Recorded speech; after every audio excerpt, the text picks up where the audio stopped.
And now I'd like to invite to join on stage Jakub. Jakub is the Senior Director of External Research at Mars Catalyst, and also Ian Burton, who's President of Asia Pacific, Mars Asia Pacific. Ian and Jay. Great. And also Loïc Moutault, who's President of Royal Canin globally. Thank you.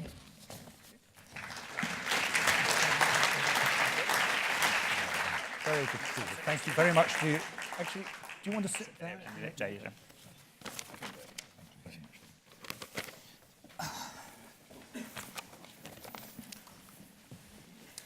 Well, I'm always very, very pleased to come back to Oxford, having come here for a degree many years ago. I often come jet-lagged and exhausted, and I leave reinvigorated. And I think it has to do with being back in my home university, if I could be so presumptuous as to say that, but also just because of the nature of the work that we get to collaborate on with people like Colin. But I will remind you that I'm so old, apparently, that when I attended Oxford, there was no business school. I think this was a big, like a warehouse or something that was on this spot. And I can remember vividly that the dons of Oxford used to point out the fact that business is not the business of Oxford. And I'm so glad, Colin, that you have proved them wrong. So congratulations for that as we stand here in this beautiful lecture hall. So for me, this work that Bruno and I and just our wonderful team that have been scattered around the world that are working together, plus our external partners are doing, for me, it's really vocational. I think that's part of the reason I'm here. It's purposeful, it's meaningful. And so it is really, I can't think of anything I would rather do more than work on this program.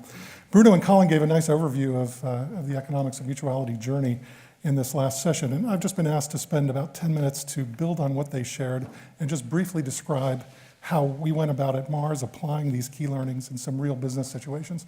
And I know that a breakout group from this session actually listened to the presentation of 2 business cases that came out of economics of mutuality at Mars. So excuse me if I repeat a little bit of what was said there, but I know the vast majority of you did not get to hear that. So I'll just talk a bit about 2 business pilots that are now absorbed and are part of the Mars business. One is called Maua, and Maua is a Swahili word meaning blooming flower or blossoming flower. And this was really the first application of economics of mutuality in a real business. We partnered with our Wrigley business segment in East Africa, where we happen to have a factory that produces chewing gum. And we were specifically in Kenya, and we were allowed to work by the Wrigley leadership team in urban slum areas. Some of the largest slums in all of Africa are actually in Nairobi. They're called Kibera and Kwawangwera. They're just enormous, sprawling urban slums. Very difficult to reach with any kind of business model. The other was some rural areas as well in Kenya that the traditional distribution model for Wrigley did not reach at that time. And these were great places for us to work because we knew that they were some of the most challenging environments that we could ever encounter for setting up a business. And the team that we worked with from Wrigley was very passionate about this project as well, so we were able to work in a very collaborative fashion with them. And we figured if we could work with Wrigley to prove that this worked in places like Kibera and Kwawangwera, then we probably could prove that this could work anywhere. So the bar was high, but it was something that we were excited about and not intimidated by. So we started Maua in September of 2013. I think Clara Shen, who's been up here before, recruited the first 7 micro-entrepreneurs. So we started with a very, very small, modest number. And thankfully, profit alone was not the motive. Wrigley allowed us to actually aim in this first business experiment to break even. And I'm happy to say that it actually took us only, I think, about 2 to 3 months before the program was breaking even. And soon thereafter, we started to see how it could become actually quite profitable for the business, even as it was doing so by delivering greater value in terms of human capital, individual well-being, and social capital, community trust, social cohesion, the capacity to work collectively. Chewing gum actually gave us some advantages. So I will say that gum actually turned out to be a very useful kind of product for us. Not only does it not spoil very easily, so it travels well, but we had some recognized brands even in these areas, and it has a pretty low price point as well, so it travels well. But we realized from the outset that if we were going to break into this new demographic, which was very different than what we had experienced before in the company, that we really must approach this poor demographic totally different than the Orthodox business would do it. So rather than creating a route to market whereby we stitch together a series of kind of cash and carry type distribution partners, we really needed non-traditional partners that actually had within their organizations the social capital, so that the trust of the community that we lacked as a multinational. We're really strangers to these people in these places. So citizen sector stakeholders that we worked with, instead of these cash and carry traditional distribution partners, they consisted of NGOs, for example, microfinance lenders. In the Kenyan case, even a church, because a church had a large number of unemployed young Kenyans who were very entrepreneurial or who were being mentored by people in that ecosystem, and they needed jobs. And so it turned out to be another place that had social capital in the community that we could leverage for this business going forward. So as Bruno mentioned, this really required flexing different types of muscles for business, and that actually can be a very painful thing. So there's some unlearning of traditional Orthodox practice that comes with creating what we call the hybrid value system, kind of a model and approach to reach the consumer in this area. So you just don't pay as you go for partners like this in the citizen sector area. You really have to give them what they need so that you can access what it is that you need from them. So it's very inherently mutual. And so as we came into this very alien type of ecosystem for our business, the first thing we did was take a kind of ecosystem shaping or pain point mapping approach, where we tried to identify who were the actionable stakeholders for us in this environment and what are their pain points. So what is actually holding them back from succeeding? And so this was really putting kind of their interests above the interests of profit, at least as an entry point of coming in. So an example of this would be a microfinance lender, for example, that has as its objective making X number of microloans in this very impoverished area. Well, this microfinance lender doesn't have any idea who is a good credit risk in this environment. Are they going to make a microloan and is the money just going to disappear, or is the recipient of the loan actually going to invest it in the family and the community and actually improve the situation? So working with a multinational partner, and Wrigley doesn't want to be a bank, we don't want to guarantee those loans, but the microfinance lender was providing us the microcapital that micro entrepreneurs needed so that they could purchase a bicycle with a basket, so they could ride out to a centralized stock point and bring back the chewing gum and sell it where they had social capital in these areas that we did not. And we were giving the micro lender kind of a roadmap of who would be a good place to lend. We also encountered an NGO that we partnered with that had as its main objective finding employment for raising up unemployed single mothers in these slum areas. And we actually found that unemployed single mothers make pretty good micro-entrepreneurs. They work with one another to look after one another's children. So it was something that once we figured this out as a business, we were able to leverage in terms of giving the NGO what it needed in exchange for getting access to this kind of pool of recruits that they could then also help us train. So we really discovered that identifying the needs of the stakeholders and addressing those needs first was one of the keys to success of this program. And the results really were quite astounding. Those of you who listened to the full case study probably heard that we went from 7 micro-entrepreneurs in September of 2013 in the MAUA program to over 750, I believe, is the number today. So it's something that is scaling up fairly rapidly. It's a several million-dollar business as well. So it's been delivering consistent growth, but also growth in social and human capital that we regularly track. It's the retained earnings actually of this program are pretty significant, and in some cases can beat the retained earnings of running the traditional business among more wealthy consumers in the same general geography. So it's really quite astounding when you put the needs of the others first. So just to run down quickly the keys to success of this business as I kind of evaluate them and see them. First is this idea of the means being put over the ends. So if the ends are about maximizing your own profit, often at the expense of extracting as much value as you can from your stakeholders, if you put that behind the idea of the means, so how do you look after the interests of the others, how do you build a model that addresses those needs? That was one of the big learnings for me that came out of this. Leveraging this social and human capital to unlock financial capital, the correlation that both Bruno and Colin talked about, was also very important, because we found that actually the poor in these areas are poor in financial capital, but they're comparatively rich in something like social capital. As you find when you're dealing with people who are living on the edge, they have to kind of trust themselves or trust one another more than you might see elsewhere just to survive. So using non-financial metrics as the actual KPIs, the key performance indicators, to do more than just assess the impact, to actually drive the more holistic business performance was another key to this work. And just to get back quickly to what Colin mentioned about correlation, maybe that's not enough. One of the reasons we're partnering with Oxford, and one of the great values I think we're getting together, is trying to move the bar from correlation to causality, and that's one of the pieces of work that we're doing together. We also found that we were able to give freedom to entrepreneurs that we recruited into this program because we wanted to create conditions that were conducive for them to be entrepreneurs. So maybe traditional business logic would suggest that we actually don't give those micro-entrepreneurs freedom, but we actually make them sell only our product and not the product of competitors or anything else.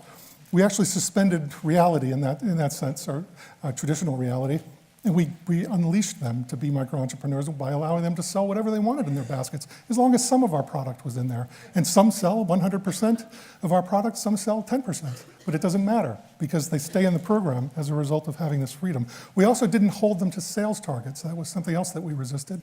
This is a traditional business practice to kind of impose sales targets, but if we really wanted them to be micro-entrepreneurs and stay in the program, lifting that kind of burden from their shoulders gave them the incentive to stay in the program. And I believe, and please correct me if I'm wrong, Clara, but we had a 90% retention rate, I think, in the program in MAUA. So just a few more points before I hand things over to Colin. Someone wise once told us that there's the same proportion of entrepreneurs among the poor as among the rich, but the poor environments are often not as conducive to entrepreneurship because their pain points are not addressed. So that's something I take out of this. I won't say much about the Bloom program, but Bloom was really just an attempt to see if MAUA could travel across different geographies, different cultures, and so forth. So we set up another business called Bloom, very similar to the MAUA program in the slums of Manila. And we added a business segment. So we added Mars Chocolate at that time to Wrigley. So it added some complexity. We also used the same basic approach of the hybrid value chain, the ecosystem pain point mapping and so forth, and the non-financial KPIs. And we found that the results are pretty similar, and the trajectory, even though it's a younger program than MAUA, is heading in the same direction. A regional president for Wrigley gave the MAUA program what I thought was one of the most significant compliments actually, in what maybe he thought was an offhanded comment, because it really gets at the heart of how we can work together to help transform a business model. And he said something like, even if this was not a social business, the business would do this anyway, now that we see what it delivers, because it makes so much sense to do it. And I think that's exactly what it is that we're trying to crack here. Because if we can make this really an incentive for business, because it's good business to do it, then we have an opportunity to bring something that could be transformational to business, as opposed to something that just happens at a cost. So looking forward, our ambition now is to do four things next. One is to replicate the success we've had on the demand side of our business with MAUA and Bloom over on the supply side by applying the learnings from the demand side to help turn impoverished cocoa farmers in West Africa into micro-entrepreneurs. So we'll soon hopefully be launching a pilot in Cote d'Ivoire, where a lot of the cocoa in the world is grown. Second, we'd like to demonstrate how economics of mutuality can travel from the less developed markets to developing markets, starting in China, where we'll launch a rural route-to-market pilot that has an e-commerce dimension. And third, in India, where we'll partner with another part of Mars on developing an economics of mutuality route to market for what will be a very highly nutritious product, very exciting. And fourth, and finally, we'd very much like to prove how economics of mutuality can work in a very, very high-end, super premium part of the business, where product is sold to wealthier consumers in the developed markets, much closer to the core business model. So I'm very pleased now to just turn things over to Colin and my colleagues from Mars, who's going to interview Ian Burton and Loïc Moutault. And I would just say that Ian has been one of the drivers of bringing economics of mutuality to Asia Pac, where he is the general manager. And I'm sure he'll have a bit to share on that, on his story. And Loïc is the president of this super premium Royal Canin pet food business that's in developed markets. And this is a place that we're very much hoping to partner as we go forward. So Colin, with that, over to you. Thank Thank you very much indeed, Jim.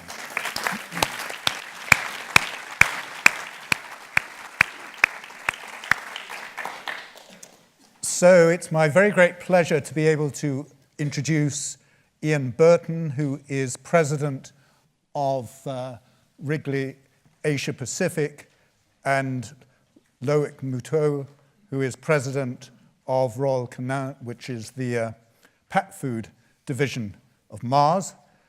And Ian and Loïc, there are two issues that I'd like to develop with you. The first is the significance of mutuality in terms of your own personal experiences and career development.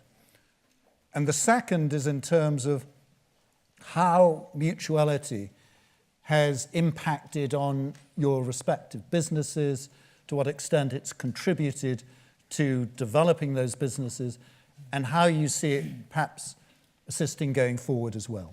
Ian, would you like to start? Yeah, so thank you. Good morning, everybody. Mutuality is a big word. And actually, I often get asked I've been with Mars now for 19 years. And a lot of my friends often ask me, so why have you stayed with the business for so long? And that is the word, actually, is mutuality. I feel I have the freedom to run the business like it was my business. I really do, think like an owner and behave that way because I have the freedom to do that. And what's at the heart of that is our 5 principles. Yeah, so yes, we have quality, efficiency, and responsibility just like any other business. But mutuality and freedom are 2 things that are different at Mars. And that gives me the responsibility to make sure I have the efficiency and the quality to make decisions and the way that I operate. So that's at the heart of what mutuality means to me. I think being able to bring those things to life. Jay just spoke about what we've done in the Philippines with Project Bloom is one particular area, but actually it goes beyond that because pioneering things like the economics of mutuality, it just brings so much energy and interest. We're learning all the time. Just being in the standard business operations after 19 years can sometimes get boring. So actually, this is a great way of learning new things. And so much of what we learn from this, what we call the middle of the diamond, really is so applicable to our core business as well. The idea of social capital and human capital, measuring those things is very much alive even when I think about the social capital and human capital of our associates, people that we work with. And the way that we create an environment to value those things, I think, makes a difference for us. Something a little bit different that we've done in China is we've built a global food safety center. Now, it's one of the first global food safety centers. It was an investment of over $15 million. I know, again, people ask, well, why would you put a global food safety center in China? Well, because for me, that's the best way that we can help to influence and improve the quality of some of the things we heard about earlier. So having basic food safety is just is a basic human need. So what better place to put that? The work that we're doing in China with that food safety center is, where we've got some of the world's top scientists. Some of them we employed from the government and others from all parts of the world. But we've trained, over 200 government officials in what to measure, how to measure, what to look out for.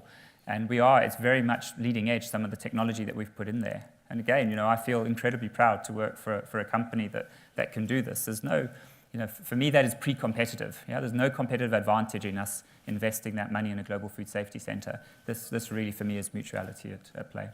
Could you say just a little bit more about what are the challenges that you face in terms of, for example, having a food safety center in China and adopting the mutuality principles in relation to it?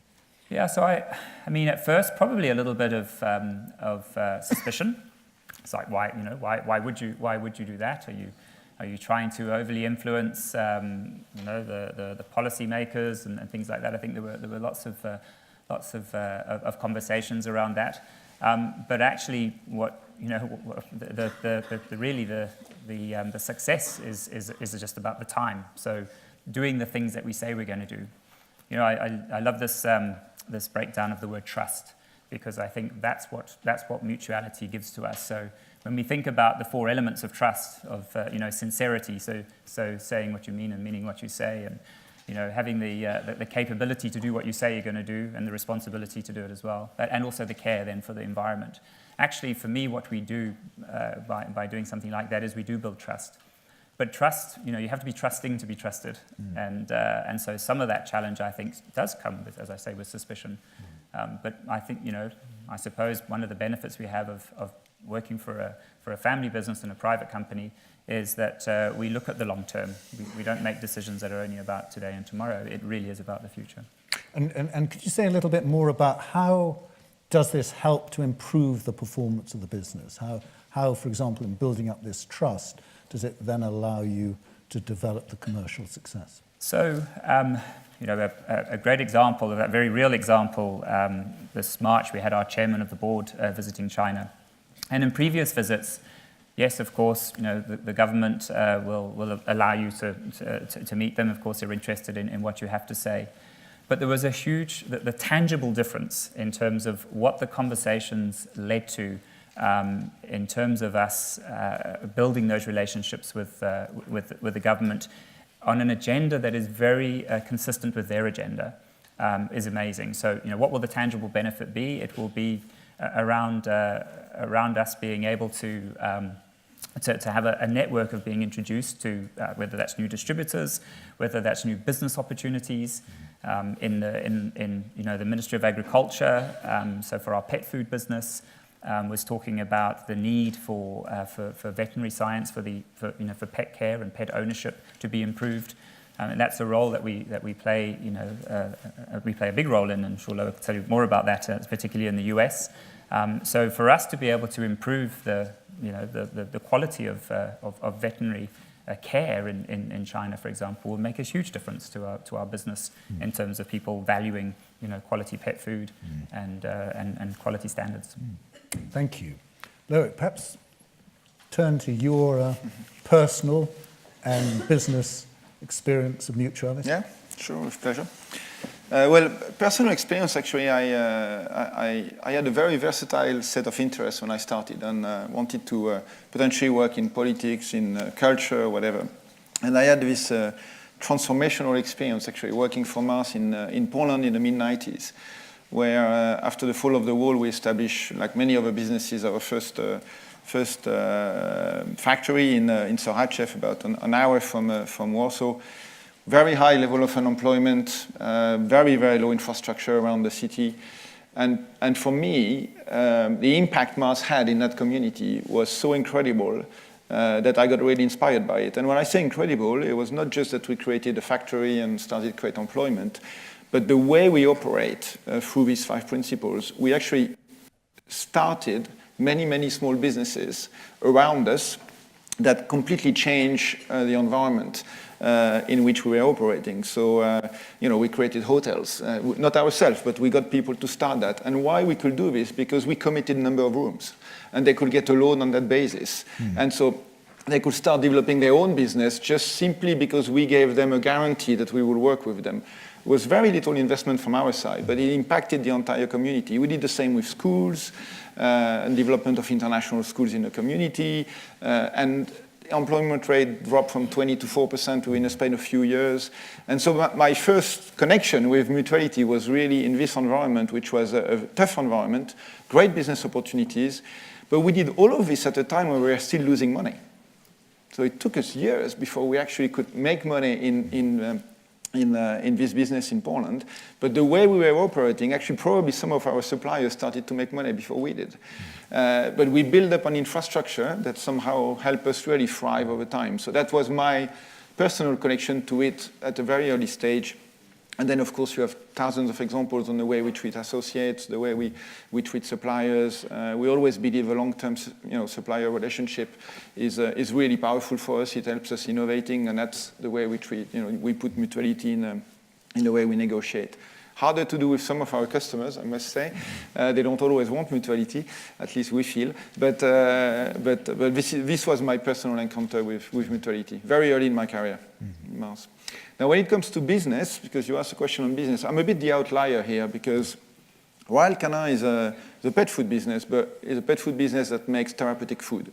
So the price of our bags, for a 10-kilo bag of dog food, would retail at 80 to 100 euros per bag. So we're really at the top end of the pyramid, not at the bottom end of the pyramid at all. But my first really contemplation of economics of mutuality for Royal Canin happened in 2013. And Bruno and Claire, we were in a room in a Singapore office, and I got really puzzled because in 2013, I don't know if everybody remember, but until then, the world was getting almost perfect for FMCGs. Post-2008, emerging markets were growing again, the US was coming back, Europe was stabilizing, it was fabulous. 2013, emerging markets start to collapse one after another. Thailand has a military coup, there is a Crimea situation, and Ukraine collapse, Argentina defaults, Mexico goes wild with VAT. So basically the source of growth is really very difficult. And in my region, I was running Asia at the time. In Thailand, business really collapsed because the military takes power in the country, high level of uncertainty. And what was very surprising to me is Royal Canin continued to thrive. When I'm saying thrive is we kept growing at 25% per annum. In Thailand, in Ukraine, in Argentina. And as much as I wanted to think that we were just better than everybody else, somehow I had this doubt in my mind that there was something more to this. And the hypothesis we started to build, and I will explain why, is that the brand was thriving because it was supported by a network. The reason why it's supported by a network is because we work very deeply with breeders and with veterinarians. We provide them therapeutic food, or we provide them assistance, basically, for their practice. And because we build those networks, we become part of their, of course, income structure, but we are as well part of their community, because the way we innovate, the way we work with them is they are very involved in our business. And to some extent, I think their attitude to our brand is very, they have to support it to continue to live themselves and to continue to run their own practice. And so we started to build this hypothesis that actually there was a lot of value in building those networks of veterinarian practice and breeders practice that support the brands. To explain how we will work with them, those channels are very expensive to serve. So although it's a premium business, actually delivering clinic by clinic and working with each clinic, the average income you make in a clinic is 10,000 euros per annum. So it's not like working with Tesco or Carrefour or guys like this. A breeder, we will make 1,000 euros per annum. So the cost to serve is very high.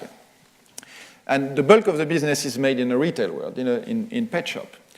But the reason why we thrive in retail is because we are recommended and we are building advocacy through the breeder network and the veterinarian network. And those practitioners are actually recommending our brand to pet owners.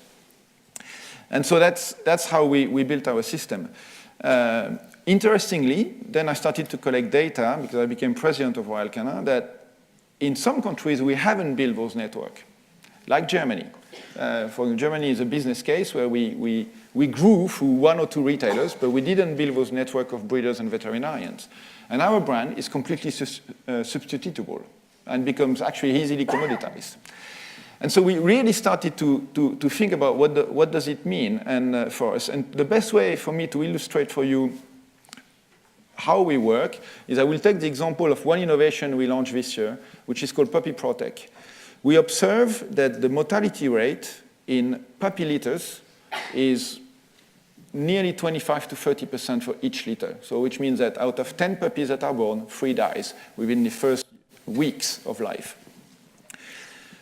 And in our business, we have a true passion for pets, and we attract a lot of people that have true passion for cats and dogs. They are breeders themselves, veterinarians themselves. So somebody in the business started to say, we need to do something about this.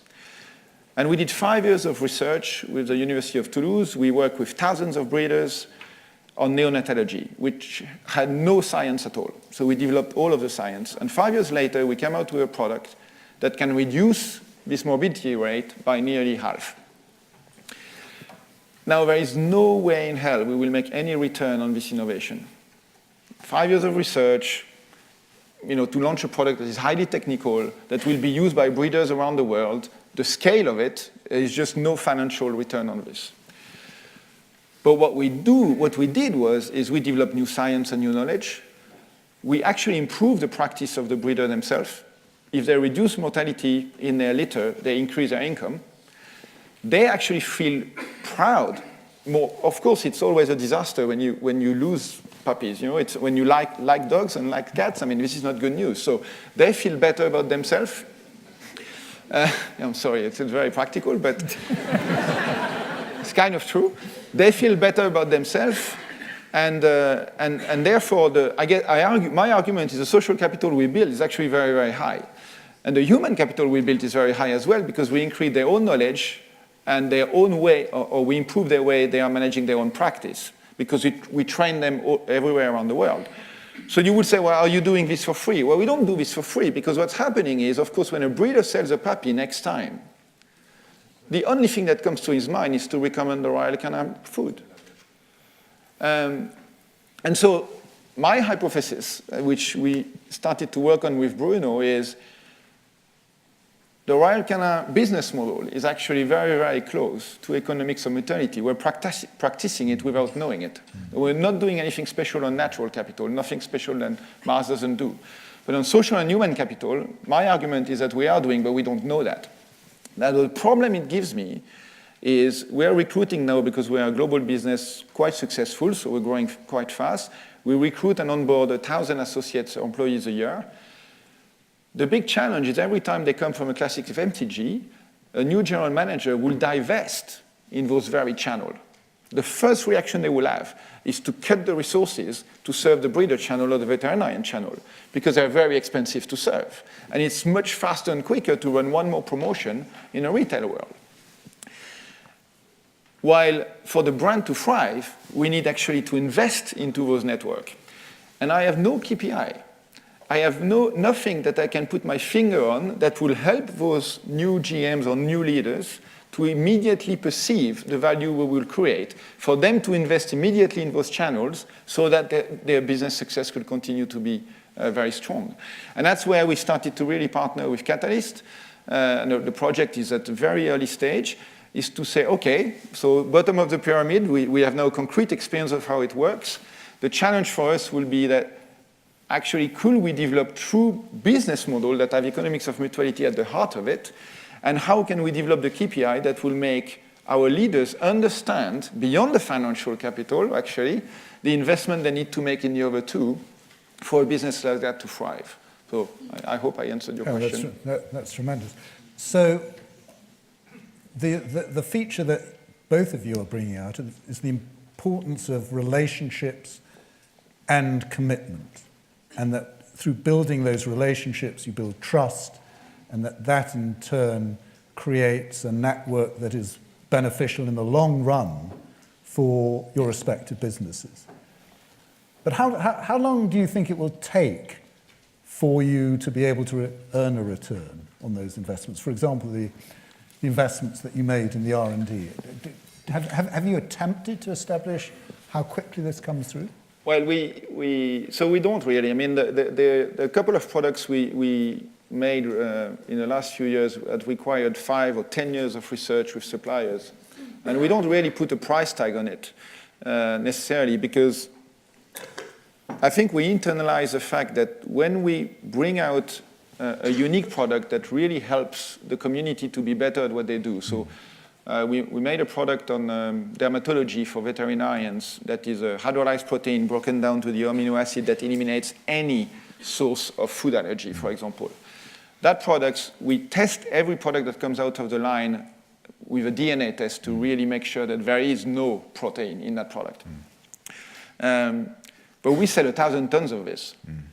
But because we have this product, when veterinarians have dermatology issues, the only product they would think to recommend is something coming from our range on dermatology. So it's very hard for us today to say, so the 10 years of investment behind the anallergenic product, what was the payback? we don't have a mechanics to do that. The only thing I can say is we were a challenger in this pathology. We are now by far the market leader. And so the question we ask ourselves is not so much to measure it, but it's how do we preserve in a business that is growing like this for each leader to be able to think this way? That if you only put a financial metric on this investment, we will have never made those research. Yeah. And so there is a deep belief in the organization that we need to do it just because we need to, because we love cats, we love dogs, there is a problem to solve. Our view is nutrition can be the first medicine, so if there is a physiological issue and we need to solve that we can solve through nutrition, we will make the product. So I'm very lucky because I lead a business that has been built by many other people, and one of my predecessors is here, he's running the chocolate business today. They have built a business where there is this conscious inside the organization. What I don't know is how we can systematize it going forward at a much greater scale and bring tangible KPIs that will enable us to measure that. So I don't have a good answer to your question, and that's what's puzzling me a little bit. Okay, thank you. At this point, I'm going to throw it open to the floor to raise any questions that they might like to raise of our panelists. Who would like to start off? Who's going to start the process? You need to encourage us first. So there's one question over there and one question down here. If you could just say who you are, and then there's one at the back afterwards.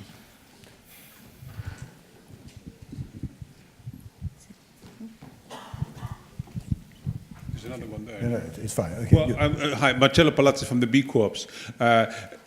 If I may also add a question to what Bruno was saying earlier, an overall question, is about accounting. We know that the externalities is one of the issues in natural system, natural capital. How do we start accounting for these externalities, but also in the social capital sphere? So I've read the book, Jay, I read the book on Monday morning. I spent 3 hours reading the book. It's a terrific book. Congratulations. And I think one thing that might be added is this accounting. And there is a lot of interesting people working, even Prince Charles is an initiative with accountancy companies. So how do we internalize these externalities? So quick question to you is, have you done any of that? It may be useful also in your explanation, Loïc, about the social capital, that maybe there's a way of actually measuring that through an accounting system. So we don't have that today. And this is one of the things that we need to develop. The stage we are at is we start having non-financial metric as part of our scorecard. And that's as best as we got so far. These non-financial metrics are not completely satisfying, in order to run the business day to day. And this is something we need to start developing even further to create the confidence that when you invest behind those non-financial metrics, actually the financial output ultimately will as well be better. And so we've demonstrated it in some business case at the bottom of the pyramid. In my business, we have not done that, but for example, we are measuring, I don't start a single business review with financials. I start with how many puppies and kittens we've been recruited. We've recruited recently. We looked at, the type of, e-learning modules our vets have connected to that we provide because we educate them on their practice and how to improve their management of the practice. So we have a number of external KPI coming in, but they are not entering the accounting system at this stage. Okay, there's a question there. Okay, there's a question at the back. Yep. Go ahead. Just ask it. You don't have to wait. Sure, thanks. So I'm here with Colin, MBA student. So you mentioned small business, and you mentioned small business, and I had a question. So I too ran a small business in India after my undergrad for about 5 years. And responsible business, according to me, is easier to talk about, but hard to do in practice. And let me give you a few examples. The dynamics and forces of the market are set in such a way that they automatically take you towards irresponsible behavior. I'm talking about unethical suppliers and competitors in a dog-eat-dog kind of world. And there are tremendous risks of going under. And my basic question is, as an entrepreneur, if I behave responsibly, I face a tremendous risk of having to close my shop. So who will compensate me for my loss of capital if I decide to take the so-called right path? And finally, all I can say is I'm very mindful of my father's ethical and transparent practices which I learned. But my business survived not because I was 100% responsible, but we were a bit innovative. So that's what basically set us apart. So my question is, coming back to the risk, and if I, as an entrepreneur or as a business person, decide to take the right path, I face a tremendous risk, especially in a country like India, where it can get pretty ugly. So what is my recourse? And that's my question. Ian, do you want to have a Yeah, question? I'll have a go at answering that. So yes, that is unfortunately, and again, that's why hopefully so many of us are in this room today, because that is the nature of the world that we live in. However, what I'd say, I think you were onto the right track about innovation, because if we think about strategy and about keeping and creating and keeping a competitive advantage, you still have to do that. But I would argue that you don't have to do that irresponsibly. Yeah, because there are enough like-minded people in this world, hopefully sitting in this room, who actually would rather do things the right way. And I can tell you my own experience. Yes, Mars is a multinational, but when you're running your own business, you feel. And I know it wasn't me going to the bank asking for money every Monday morning or presenting my balance sheet, but I can assure you that operating in some emerging markets, you're faced with making ethical decisions all the time, and so doing the right thing though. So even if that meant walking away from that business and finding another one, I would argue that's the right decision. Loïc, have you got any thoughts? Well, I guess the only. I agree with Jan. I mean, the current reality is you need to make, how do you survive as a business at early stage? We know entrepreneurs are sometimes cutting corners because they have to. At least in our case, we put a lot of value, actually, in fragmentation. So we support the small businesses, whether they are suppliers or whether they are customers or partners. Now, one will argue you do that because it's in your competitive interest. That's true. I mean, if I don't have big customers in front of me, the negotiations are easier. But we do it as well because of the granularity that it creates, the type of care that it provides. When we deal with family, it's a family who owns a clinic. It's a family who owns the breeders. We create very, very different relationships. So I guess one of the suggestion I will have is there are partners out there you can work with. And the question is, of course, to find them and to establish a relationship where they will trust you and you can trust them. I'm not saying it's easy, and I'm not saying they are the majority, but they do exist, and some of them are willing to support you starting because they will have an interest in having that. So we do this a lot with even our own associates who want to leave because they want to create their own business. And in some cases, we help them start. We just guarantee a minimum number of working hours with us. And so there are things we can do to facilitate your constraint. I am not saying that they are plentiful in India and that they are the majority, but it exists. But there's a very important point that comes out there, and that is the significance of large corporates in promoting and allowing responsible entrepreneurship to flourish. And that seems to be a very significant point. One final question. It's okay, go ahead and just... Okay, so Mel, it's very interesting to hear your journey about the basic pyramid business development, which I was engaged with earlier, and recognizing the challenges with the high cost to serve, with building finding the internal space in the organization. So I was curious to hear about what you think is needed to scale, and this also goes back to the balance of business versus social benefits in terms of mutuality. To what extent do you need the numbers to have the business backing to be able to scale, and to what extent can you can you drive it on the vision and that the goal of mutuality?